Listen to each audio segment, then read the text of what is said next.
Salut, je m'appelle Célie, j'ai 24 ans, je viens juste de finir mes études en sciences politiques. J'habite à Paris, j'ai une grande maison, j'ai plein d'argent, j'ai un gars magnifique, j'ai plein d'amis. Bref, la vie de rêve, genre tous les week-ends en boîte parce que j'aime trop danser. Parce que je suis bien foutue, tout le monde me dit que je suis belle. Bref, la vie idéale. Mais j'ai un problème. J'ai un gros problème. C'est ça mon problème. C'est qu'après les strass et les paillettes, quand je rentre chez moi, que j'enlève ma perruque, plutôt ma prothèse, ben moi je le vois, j'ai très mal. Parce que je me dis que j'ai 24 ans, j'ai peut-être même pas fait le tiers de ma vie, et je suis condamnée à ça, parce que je peux rien faire d'autre. Enfin, je peux pas me montrer comme ça, c'est pas possible. Sinon tout s'arrête. Pourquoi? Parce que je me suis tissée, et encore tissée, parce que je voulais qu'on me dise toujours que j'étais belle et encore belle et de plus en plus belle. Je me suis fait toutes sortes de mèches qui me serraient la tête. Des mèches, des lourdes mèches, je faisais des coiffures, je tirais. Je me défrisais, je me suis peut-être défrisée une centaine de fois.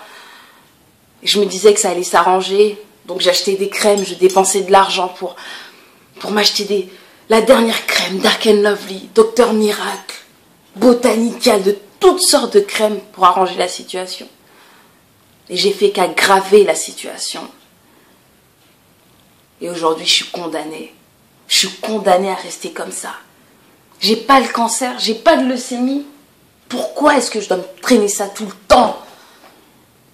Pourquoi? Je veux pas que ça vous arrive. C'est un truc que je souhaite même pas à mon pire ennemi. Alors faites attention à vos cheveux. Parce que ça peut être indélébile. Voilà, donc la réalité de Soli, qui est certainement la réalité de millions de femmes noires qui sont dans le même chaos, dans la même souffrance. Hein. Donc nous avons initié une campagne, les de la populace, encore une fois, c'est encore nous, une campagne contre les méfaits du tissage, du défrisage, des tresses et de tout ce qui a trait à la maltraitance du cheveu afro. Aujourd'hui, il faut que ça rentre dans les têtes, il faut que ça se comprenne. Il y a un problème, un sérieux problème. Ouais, il y a un gros problème et ce qui moi me fait mal, c'est que personne n'en parle.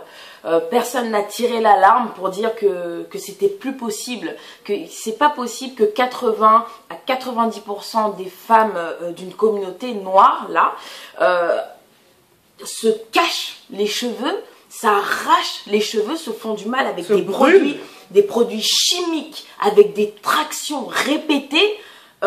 C'est pas possible. Attends, je vais juste leur montrer, hein, voilà, des alopécies.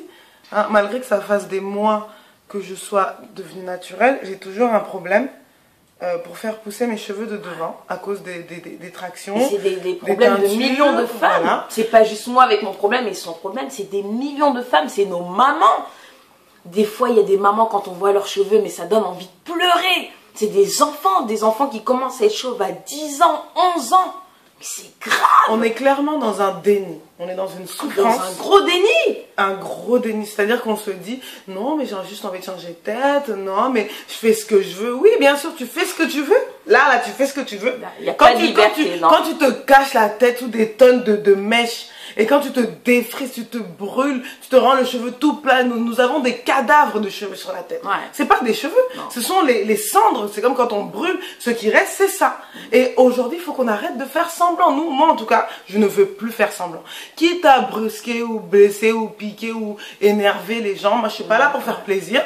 Ma cause, mon militantisme, mon engagement pour la cause afro, c'est pas le sourire ou le boost, un boost. Oh, je te booste, non. C'est pas pour ça que je le fais. Parce que demain, quand on aura une ribambelle de petites filles qui seront comme Naomi Campbell avec des rangées de déserts capillaires, moi, j'ai pas envie d'être là et d'avoir dit que je n'ai rien fait. Je vais me battre jusqu'à ce que ça passe. Si on peut le faire passer dans les écoles, si on peut le faire passer dans les pharmacies, on va le faire. On n'est pas là, c'est que le début de la campagne. Ouais, parce qu'on colle dans le métro, oui, parce qu'on veut que tout le monde voit.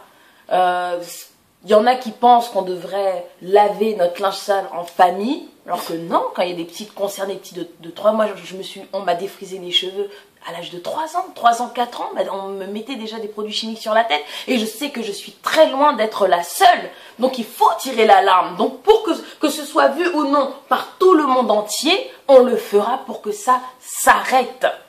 Et puis moi, je voudrais rebondir surtout pour l'aspect, donc parce que c'est tous les aspects. Que ce soit en politique, on regarde Michelle Obama, Oprah Winfrey, les premières dames des présidents d'Afrique, des femmes qui sont censées être les modèles des jeunes filles. Tout le monde est dedans. C'est-à-dire qu'on est dans ce phénomène, ce cycle qui, honnêtement, me sidère. Ça, c'est d'une. De deux, dans les églises, dans les mosquées, dans les religions, on a des femmes. Oui, il faut être humble. Dieu nous dit d'être humble, de s'accepter, de faire... de s'accepter. C'est comme ça que vous acceptez. Je suis pas d'accord. Je suis désolée. Ça là, c'est pas possible. C'est plus possible. Il faut arrêter de faire semblant. Pour cet aspect particulier de la spiritualité, si c'est ça, donc tu veux dire que Dieu s'est trompé. Dieu aurait dû te donner des cheveux lisses. Hein? C'est ça? Et puis, ce qui est dommage, c'est qu'on accepte tout ce qu'on nous vend. Dire que moi, je suis allée dans une boutique à Château-Rouge. J'ai donné mon argent au vendeur qui ne voulait pas du tout mon bien. Parce que lui, il sait ce qu'il vend, il sait ce qu'il y a dedans, il sait ce que ça fait, mais lui ne le met pas sur les cheveux de ses enfants. Donc je lui ai donné mon argent, je l'ai acheté et je l'ai même remercié. Bonjour monsieur, à la prochaine. Mais c'est grave, il y a un problème, j'avais un problème dans la tête. Quand je pense que celle qui me défrisait, elle mettait des gants, comme Gillette Watt le dit, elle mettait des gants, elle mettait ça sur ma tête et puis moi j'étais toute gaze, comme ça, ah oui, machin, nanana, ou elle mettait de la glycérine autour de ma tête. Donc tu veux protéger le contour de ma tête, mais tu veux pas protéger mon crâne. Hein? Tu veux protéger tes mains, mais tu ne protèges pas mon crâne. Non, mais c'est grave. Attendez. La prochaine fois, quand vous allez à Château d'Eau, ou je ne sais pas où, qu'on vous défrise la tête, et que la dame met des gants, faut lui dire de mettre directement avec ses doigts. Pourquoi elle protège ses doigts? Mais si elle applique directement avec ses doigts, sans mettre de gants, mais au bout d'un an, ses mains seront mortifiées. Et puis, juste un exemple tout bête, hein, parce qu'on n'est pas là pour l'esthétique ou quoi, la beauté. On est dans la logique. Imaginez-vous en Islande, ou au Groenland, ou peu importe, une contrée où vraiment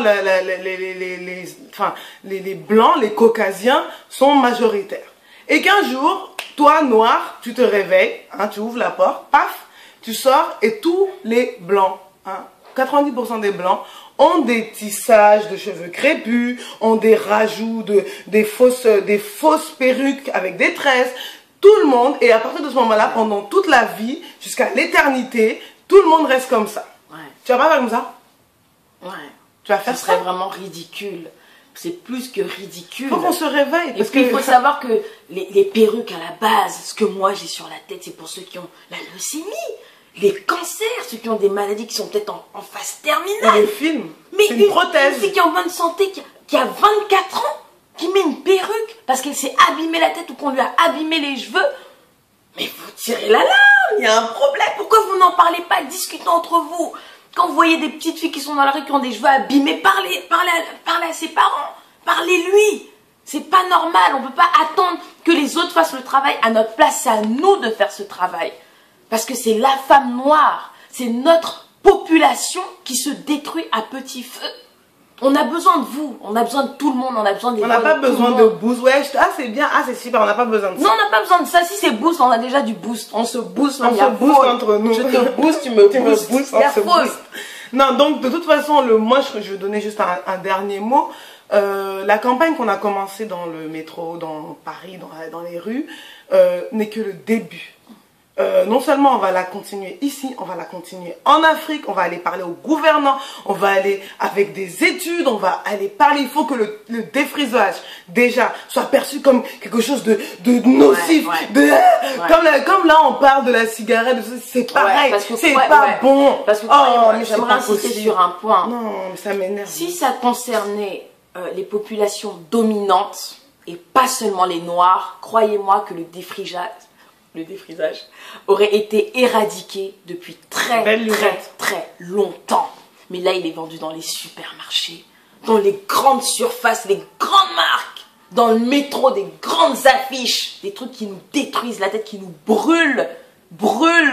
jusqu'à la moelle. C'est grave, c'est très grave. Et on va pas lâcher l'affaire. On va être sur on va coller encore dans le métro. Partout on peut coller. Même si on peut l'écrire sur nos visages là, on va le faire. On va pas lâcher l'affaire. De la populace, toujours au top. Toujours au top. Toujours là pour porter les messages. Voilà, il y avait un avant, il y avait un après. On est dans l'après, maintenant on est là. Et on part pas. Merci.